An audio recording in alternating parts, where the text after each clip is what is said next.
Our identity, in this modern world, it feels like it's all tied up in one place. That one 9-digit number, the social security number, it's basically the key to everything, right? Finances, housing, getting ahead.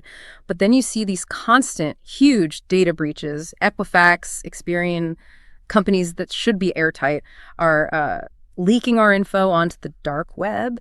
It really makes you stop and think. I mean, how many more breaches do we need before we ask, is it okay to just hand over our main ID for every little thing? Yeah, that anxiety is real, and it points to a systemic issue, doesn't it? The whole system kind of forces you to keep exposing your most private information over and over.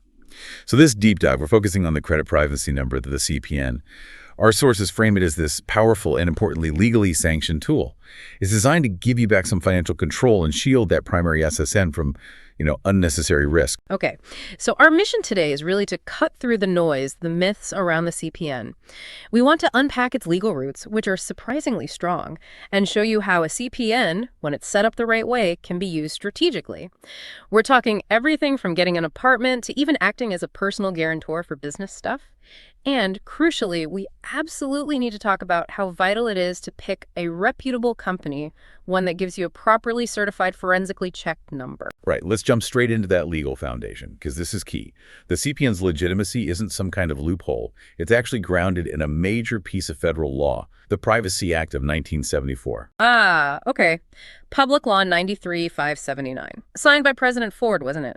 Sounds like old news, maybe, but you're saying it grants some serious power. Where exactly in that 74 law does the CPN draw its authority? It's tucked away in a provision that, honestly, most people overlook. But it's absolutely vital. The Act literally makes it unlawful for any federal, state, or even local government agency to deny you any right or privilege just because you refuse to give them your SSN. Unless, and this is the important part, unless there's a specific federal law that requires you to disclose it for that specific purpose. Okay, that phrase, right or privilege, that sounds really important. So what does that actually mean when you're dealing with, say, private companies? Like landlords, banks, utility companies? Well, it sets up this fundamental legal idea of, data sovereignty. Your data belongs to you. The law clearly puts limits on the government demanding your info. Now, since most private businesses, your landlord, your cell phone provider, aren't government agencies, and they usually aren't operating under some specific federal law demanding your SSN for that specific transaction. They actually can't legally make you surrender your SSN just to do business with them.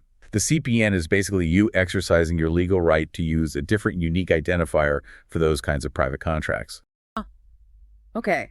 And the sources we looked at emphasize registering the CPN with the IRS. That's part of it. Yes, exactly. That's